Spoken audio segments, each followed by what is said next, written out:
Hi, welcome to Grey Findings. It's my new channel. I do have another one called Great British Churches, which I do with my husband. He is with me today, along with the ecclesiastical hand. I would show you what he's doing, but it's not for public viewing. But we do have Keith with us. And today, the first video of the new channel, we're in Chingford Mount. And we are on the lookout for the Krays. I don't know where they are. They're supposed to be plot B. I've not seen any plot markers, so I don't know exactly where I am, but we just come in the gates. And so we are going to go and have a look for the Krays. There's also an actor called Leslie Phillips, and he is interred here too. We may be able to find him. I don't know. I've looked on Find a Grave, and it's given a GPS coordinate for him. For the Krays, that is. So we'll see. So why don't you come for a nice walk with us? That's the dog. And we'll see what we can find. You have to do that. Oh, so that's the new ones over there. So this is Chingford Mount. Yes, that is the husband. And that handsome boy there is Keith, the ecclesiastical hound. So we're going to go down here. He's not over there. Look, the Krays are not over there. Oh, and there's Miles. So we're going to have a look. And it's autumn. It's the 1st of November today. It's Saturday. 1st of November 2025. We had Halloween last night, so it must be the 1st of November. So we've made the trip all the way here. So we're just on the outskirts of London. Just as we came into the cemetery, I did see the skyline of London, but I can't see it at the moment. But I think it's over there somewhere. So, but we've just been amazed at all the names on these stones. And they've all come far and wide. I'm going to turn you off because there's actually a mourner here. I'll come back to you in a bit. So we're back with you. We had a lovely chat with a little Italian man there. Obviously tending to his wife's grave, which is lovely. He was a lovely little old man. So we're just walking up the hill. Now the graves we're looking for are on a corner, I believe. But I haven't seen him yet. I know there's a big white one, and that is for Francis Kray, who was married to Reggie, I believe, and that was his first wife. I think he actually got married again while he was in prison. I don't know too much about the Krays. But a lot of people do, so I'm not going to show my ignorance and go on and on about them. That's quite a steep hill. See, look at that. Oh, it is a bit of a puffer. So I know it's plot B, but I don't know if plot B is over there or behind me. So, alright, we'll come back to you. There's a lot of nice graves here. We've got a George Road there on the end. And over there, I'm going to go and I'm going to walk over there and have a look. Because I think it's a little child.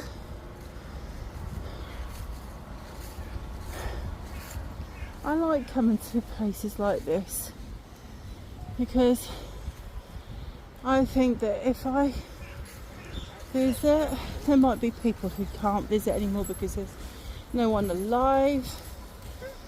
Yep. It's alright, the husband is pointing out obvious stuff that I was already going to do. Gad night. 16th of November 1987 to the 12th of May 1988.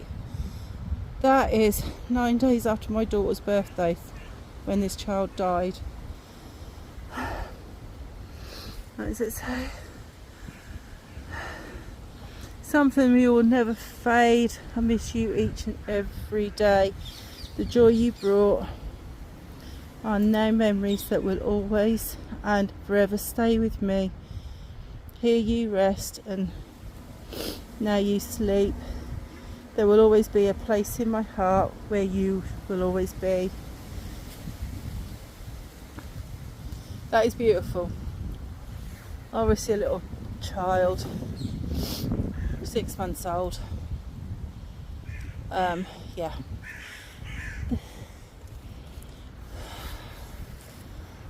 I'm not going to read them all out, but this one's that sort of capture my interest. There we go. In loving memory of Annie Amelia Ledbetter Beta, 1906 to 1987. Rest in peace. There we go. Emily Florence Cullum, who fell asleep September the 6th, 1986, aged 79 years. Always in our thoughts.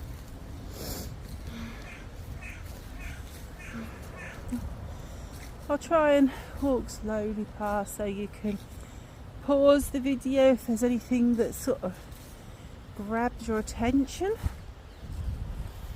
I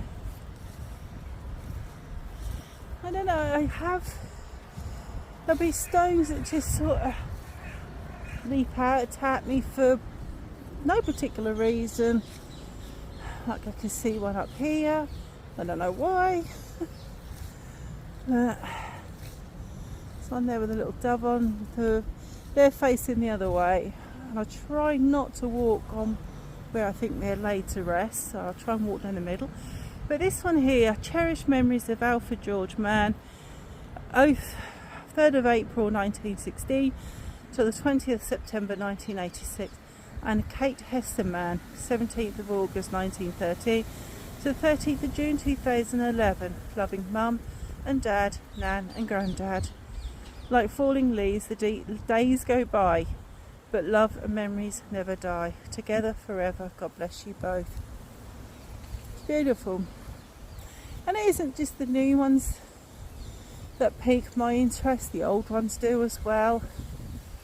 And the old ones, I suppose, they're a little bit more poignant because chances are there's no one alive for some of them that will remember these people and will come here and tend the grave, put some flowers on, clean it, whatever. That little Italian man we saw over there, he was scrubbing away his wife's stone. You know, and that's nice, but there comes a time when there is nobody alive who remembers them. Now this one was it's a bit resonant with me because my nan has got the same stone, sort of. She's got that window there on hers, and it's going to be destroyed soon because the grave plot where she is expires. So unless we decide that we're going to renew it, then it will be taken away and destroyed, and the grave will be used for somebody else, which, you know, is what happens. There's limited space in these places now, so cremations are favourable, but if it's a burial, a lot of them are reused, which is sad. Anyway, this one says, in loving memory of a dear husband and father, Herbert Kitchener, who fell asleep on the 24th of August 1986, aged 44 years. A heart of gold stopped beating, two tired hands at rest. God broke our hearts to prove to us he only takes the best. That's lovely. Now, I do spend a lot of time around graveyards, and I'm not someone who's into gothic horror and dressing in black and all this. I like it because of the social history every stone, however brief the words are, it tells a little bit of someone's history. There we go. Mum, Nana and Grandpa. Rest easy until I see you again. Or my love, your boy Paul. Don't know who that one is. No name. But somebody called Paul does know. But we don't know who that is. But Mum, Nana and Grandpa, that's just a little snap of history. And I think that's why I like it. I became a fully qualified historian this year, so I like people. I really do. People are amazing. It doesn't matter where you come from, where you live. We're amazing. You know, I don't understand all this hate that we have in the world. We're all trying to bugger about a bit and get along. And I think we should be left alone and do it. Now this cemetery, Chingford Mount, is about 4.5 acres. And I'll just send the rest of it because that was covering a lot of it up. But there, I don't know if you can see, it's right over there. How many acres is it? 4.5. Oh, ain't too bad. Yeah, so I'm going to turn that off because there's someone walking the dog over there. I do try not to get people on film because it's not fair. They don't ask to do it, so I don't do it. Anyway, we're going to carry on having a walk around. If we see anything interesting, I'll turn you back on again. I'll speak to you soon.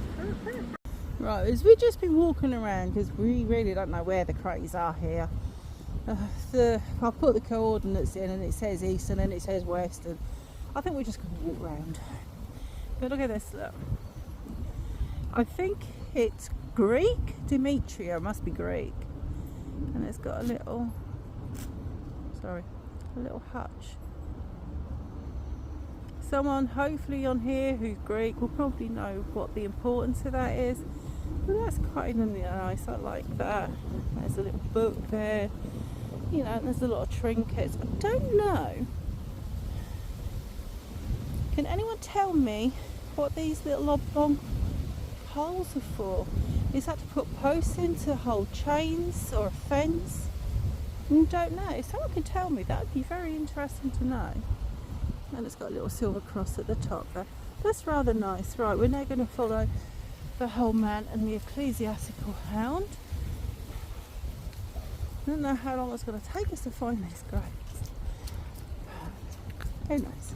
Anyway, I'm going to turn you back off until I see something else interesting. Okay, the husband has found this one, which is quite... Oh, he did say it was Concept Westacott Fuddycombe, but it isn't, it's Paddycombe. He can't read. So we've got in loving memory of Robert Westacott Paddycombe, born April the 24th, 1862, died December the 7th, 1930. Also Donald, eldest son of, died of wounds at Merville, France, July the 24th, 1916, so obviously in the First World War, bless him, and he was aged 21. Also John, second son, died November the 10th, 1896, aged 2 weeks, and of Isabella Reed Paddycombe, wife, born August the 4th, 1857, died February the 26th, 1934. The best is yet to be. A lot of tragedy there, and that's quite sad. Anyway, I'll come back when I find another one. There we go, we've got another one here. It's next to an absolute massive one with an urn on it. But this one here, the husband has found, and it's the Cemetary, it says at the top in the transium. And it says, here lies Annie, the beloved wife of Archibald Thompson, died August the 19th, 1894, aged 58 years, resting in peace. And the door, just going to try and get round there, just so you can see. The door is slightly ajar. I don't know if you can see that. It looks very dark how I'm doing it because the sun's in full glare at the moment.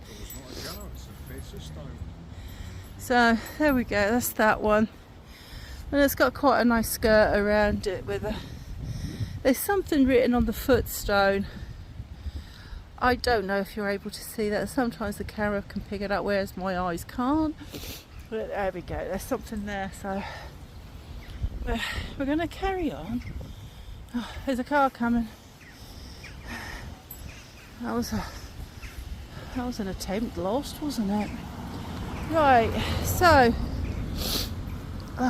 wish I had a tissue on me. Got George Arthur Bristow over there, who died 3rd of February 1976, aged 74 years.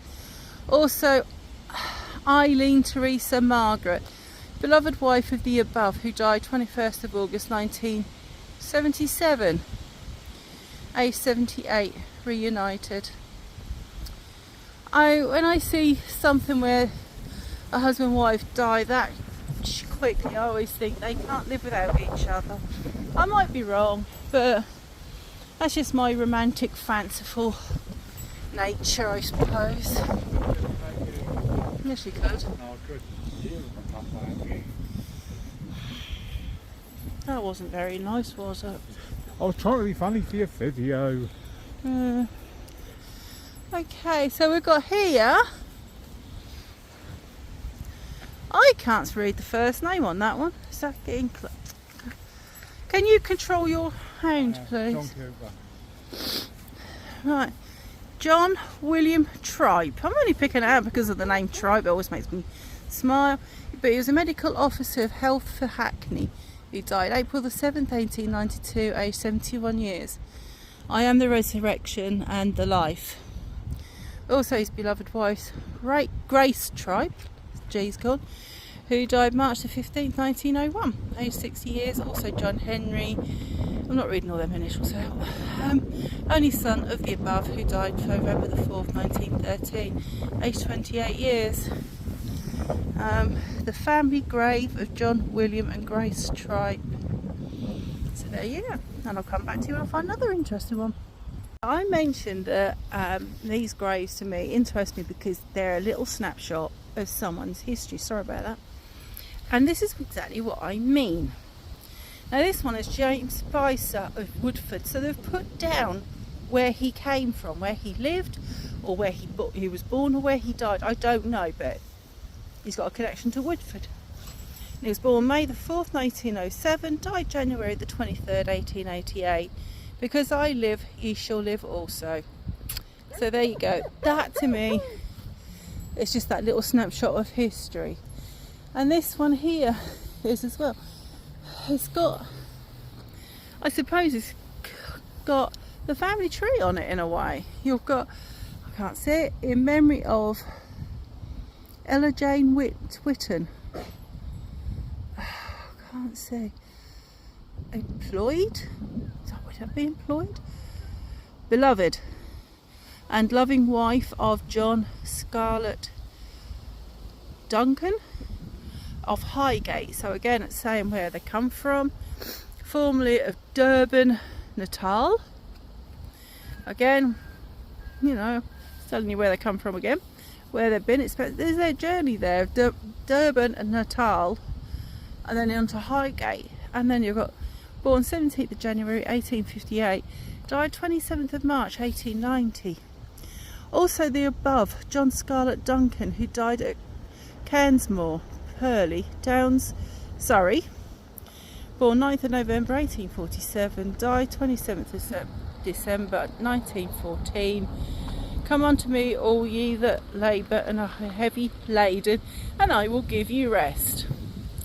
So you've got that snapshot of that Ella Jane Whitton. She was married to John. She came from Natal, and she lived in Highgate.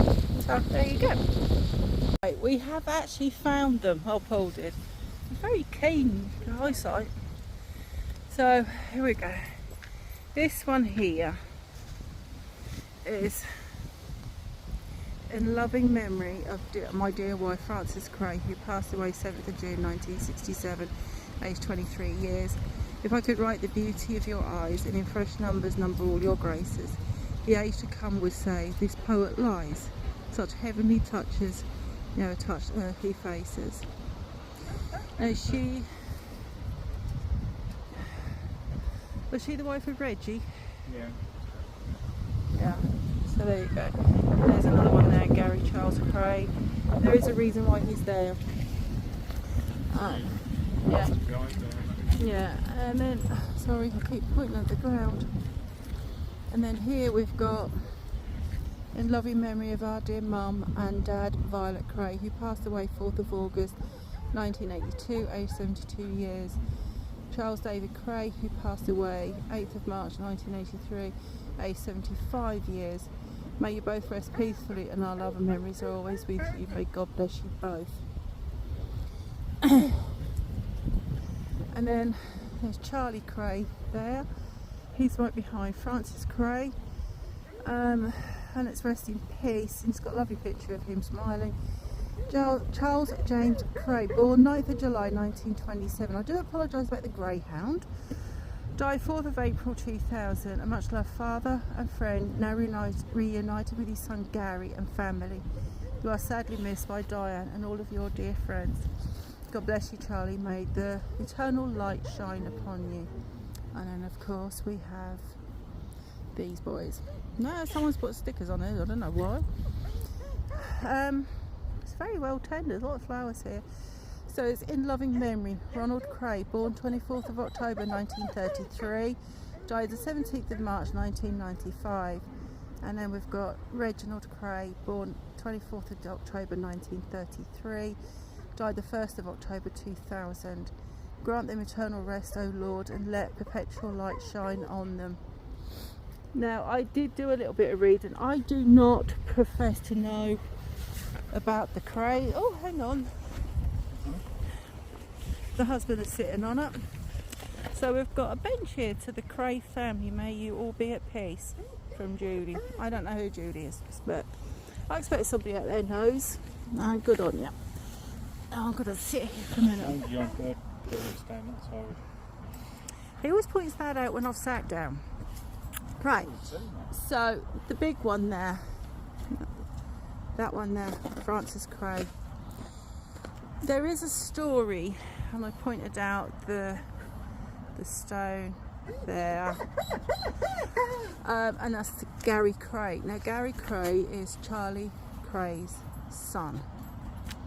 And Reggie, it was Reggie, I'm sure it was Reggie she was married to. Reggie thought that her mother was going to exhume her body and have her moved somewhere of her choosing, not the Krays. And to prevent her doing it, they buried Gary Cray on top of her. I don't know if that's the real reason. It might be that it was short of space. I don't know. I'm only telling you what I've read. You know, but I don't know. It's a funny plot, isn't it? It's right in the corner. There's still got some time to do it. I reckon we've been here an hour looking for this, and it is in the big bit. So if you do want to come and have a look at this notorious family, over there, running across there behind them trees, is Old Church Road. You come in the gate, and I showed you where the hoarding was. You go past that, but come up to the top where there's some houses there. Come up to the top here, and there's a sign there that says North Road, and as that bends round, they are here. This is their plot.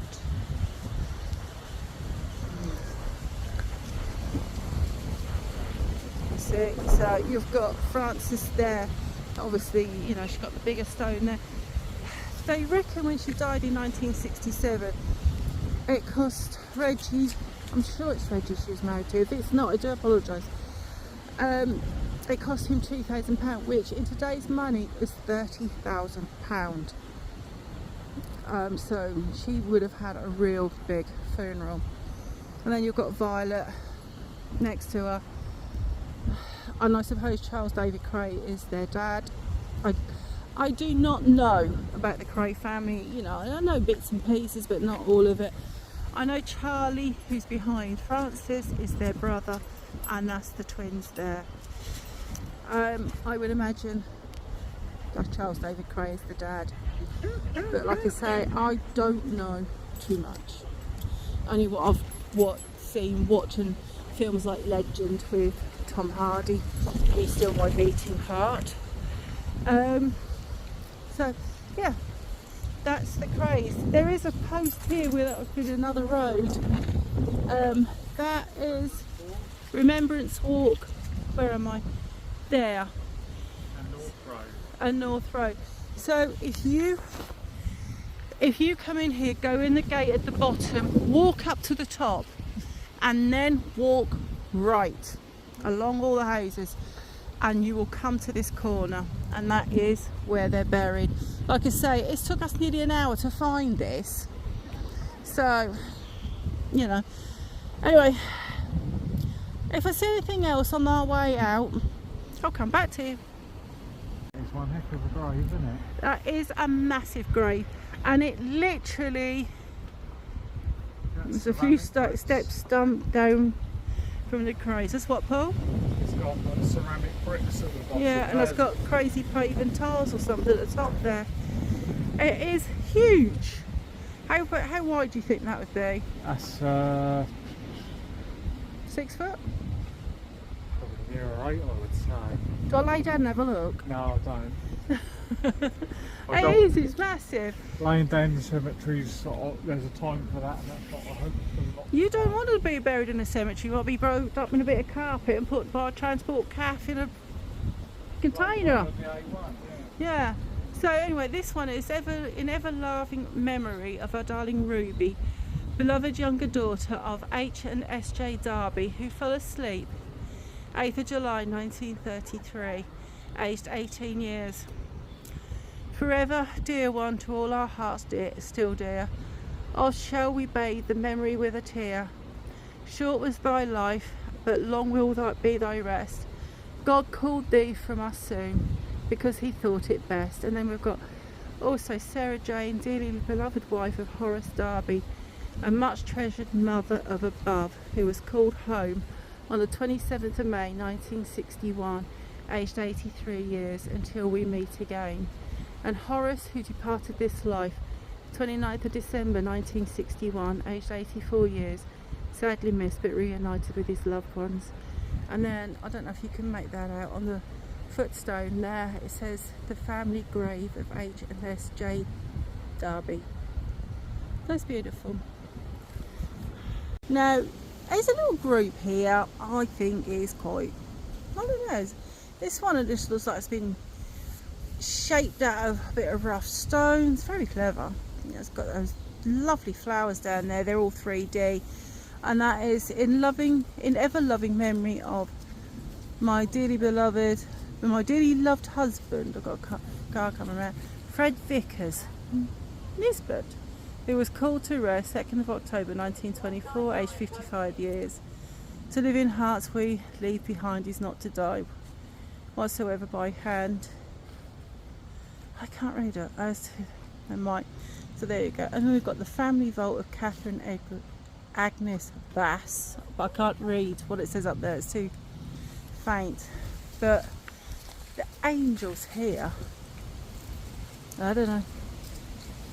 I just think they're lovely.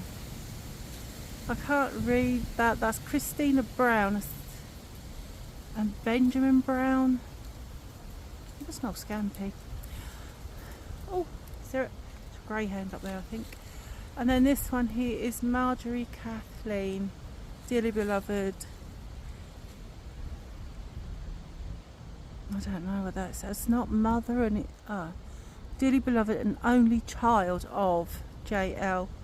and E.K.F. Evans, who died June the 27th, 1911, aged, I think it might be 10 years. I can't read it. It's very faint. Anyway, we're sort of heading back to the car now, so it's very busy on this little part of the cemetery here. I think that's a local, that might be a shortcut actually. I know the cemetery where we live in Ipswich, there is a shortcut between Colchester Road and Cemetery Road, or somewhere. I said a lot of people go past with those big Audi SUV things doing about 90 mile an hour. Oh, I'm going to get run over. There we go, we've got some more here. There's some really interesting monuments here, really interesting. That one isn't, that's my husband. I think this one here must be a war cenotaph thing. I'm just going to have a look over here. Somebody can borrow the pair of Grays if you want to go and say hello. Is it the ones with the coats on? Yeah. I saw those. Oh, it's RAF Memorial. Is it? How do you know? It says RAF on it. Oh yeah. I'm not always the most observant, which is why I bring him a lot of the time, because he does see things that I don't. He also does see things that don't exist. So, there you go. Don't exist now. Head south, then turn left. Sorry if my sat nav is still running, so that's probably why you can hear it. Right. That is amazing. That is beautiful, isn't it? It's simple. and Turn beautiful. left towards Heathcote Grove, then turn right onto Heathcote Grove. I'm going to have to sort my sat nav back because it keeps going off and I don't know if it's coming out on the video. But yeah, that's the RAF sign. And I do like the log made into seats. It's got the chevrons of, what do you call that, Paul?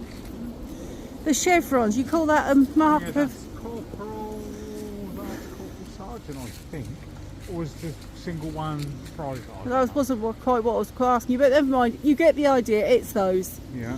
But anyway, I think we're now going to walk to the car. That's where that hoarding is over there, and we're sort of parked over there.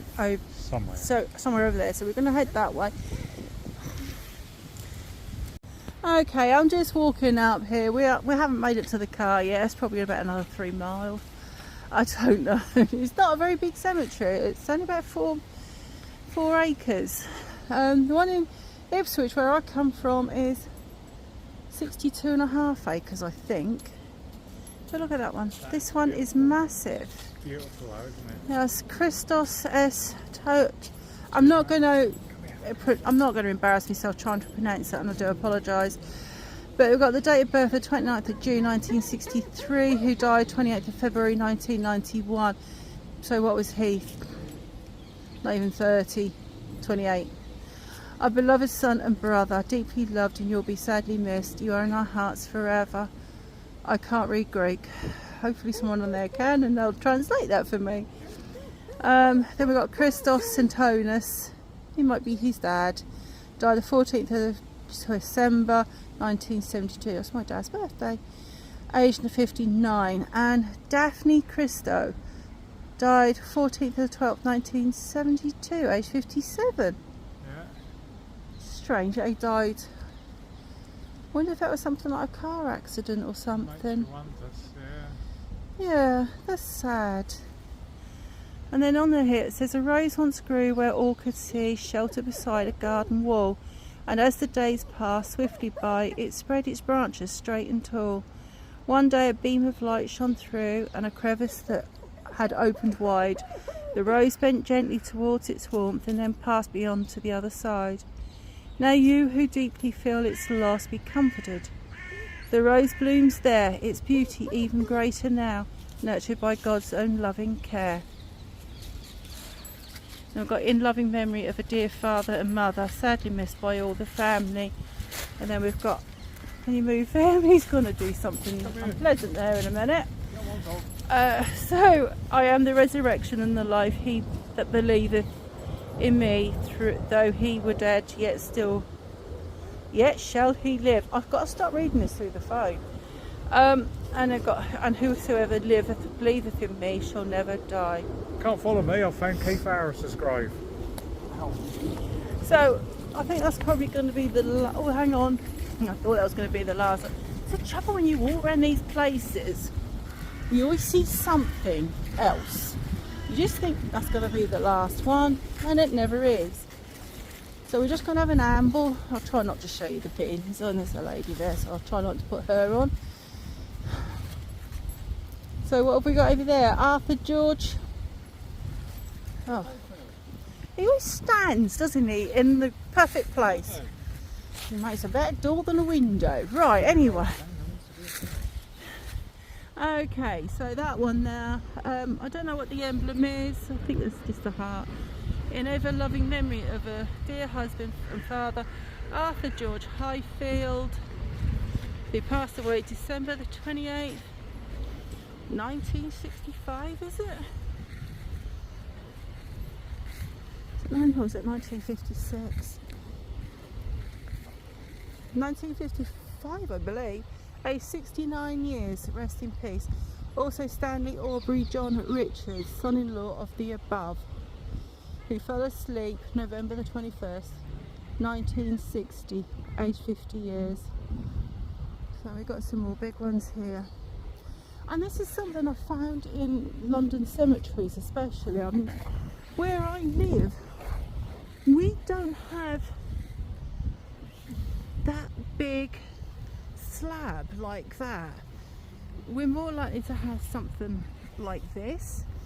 This to me is very unusual because I don't see it in my local cemetery, but I have seen it in the likes of Highgate especially, and I have been to Kensal Green and I've seen a couple there. Anyway, so we're going to walk here. We're coming up to what's called the Larch Path. All these little pathways that are not paved have got these lovely names. Laurel Path. We found the eucalyptus one. Plain Path. My husband will make a joke about that. But look at these big ones here.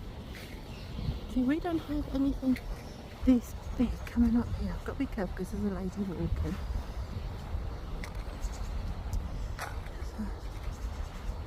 And it's just lovely to walk through these places. I'm just going to turn you away so this lady can pass. And there's the ecclesiastical hound. Right. So, this one. Look at this, look. Is that a beehive? I don't know. Lovely, glorious blue sky.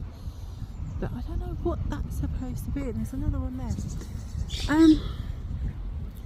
There's obviously a place to put flowers there, and then we've got in ever loving memory of my dear husband Charles Oswald Norwood. It's so big I can't actually put it all on my phone. Who died February the 29th, 1936, obviously a leap year, aged 51, until we meet again. Now we've got more Norwoods here. And here, I'll start this side because I'm here. Right, and it says also Caroline Ada Norwood, born August the 25th, 1861, died December the 17th, I can't see that. And Ethel May, the dearly beloved wife of Reginald William Brown and eldest daughter of W.A.G. Norwood, died 7th of September 1928, age 42. And then we've got also Beatrice Roselle, what a beautiful name, daughter of W.A.G. Norwood, born 5th of February 1891, died 27th of the 3rd, 1970. I don't know if it's 76 or 78. Hopefully you can see that better than I can. I do apologise, I've got a big plane going over. I don't know if it sounds like a fighter jet, but I know nothing about the aviation industry either. In affectionate remembrance of Susan, dearly beloved wife of W.A.G. Norwood, born June the 13th, 1853, died April the 30th, 1920, and her children shall rise up and call her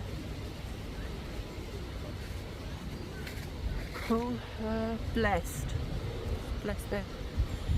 I'm sorry if I'm going a bit haywire. If I read it through the phone, I can't read it, and if I don't read through the phone, I don't know what you're looking at because I'm not looking at it.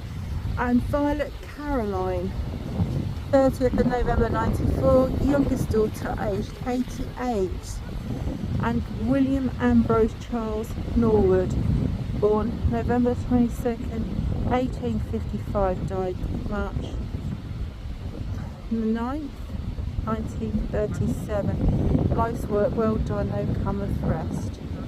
Family vault of W.A.C. Norwood. And we've got more Norwoods here. And see what I mean by that weird thing again. I don't know what that is.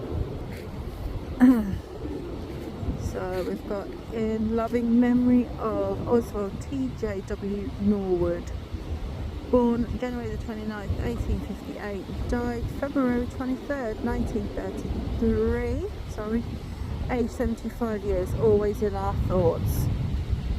I don't think there's anybody else written on that. So there we go. And we've got a really old one here. Well, not that. I suppose it is 1906. It's well over 100 years. Edward Joshua Lambert, who fell asleep October 27, 1906. Aged 52 years. No age. A true, kind-hearted man, beloved and deeply regretted. I think that's regretted. Come to rest, but not forgotten. Never shall thy memory fade. Loving thoughts will always linger around the spot where thou art laid. Think. I don't know what. Looking into Jesus, I think it says. Right, I'm going to keep walking. I think it's. No, see what I mean? I think it's going to be the last one. And there's one here.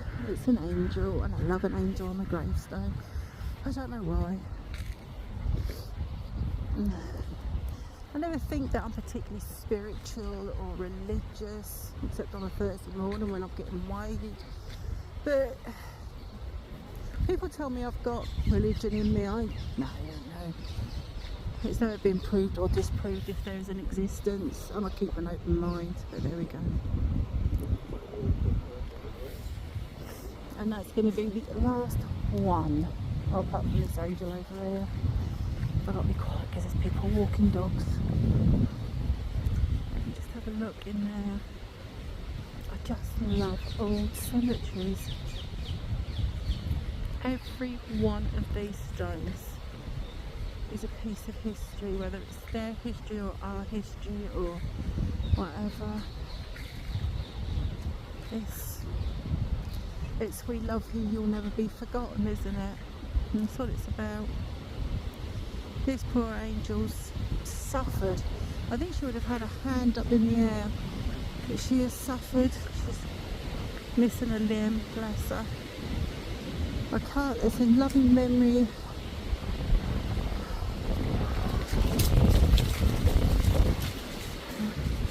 William Waters Cook. He passed away. I can't see what it is. Hopefully you can. Anyway, that is going to be the last one here. Even if I do see another one, I'm not doing it. So that's going to be the last one. If you like this channel, it is a new one. We do have one called Great British Churches, but I think people like walking around cemeteries and things. I don't think I'm unusual in that. So I'm going to try and walk and film me at the same time. Yes, I do look that weird. But people do like looking at cemeteries. And one day a lot of these stones are going to be gone because of weather erosion and vandalism, neglect, whatever you want to call it. So it's important to take photographs, do filming, whatever. Get it recorded before it goes. Like I say, it's someone saying, I love you and I will not forget you. And I'm now going to contradict myself because there's a strange one over here. I've got to be careful I don't trip over because there's a lot of tree roots here. Right, I'm going to show you this one.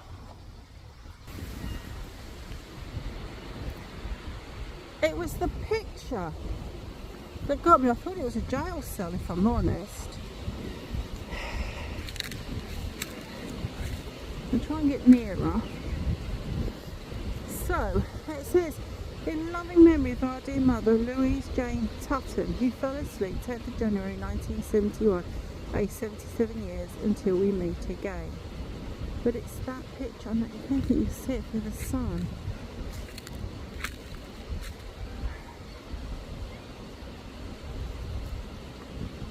No, is it when, I don't know, I think it's a Bible story.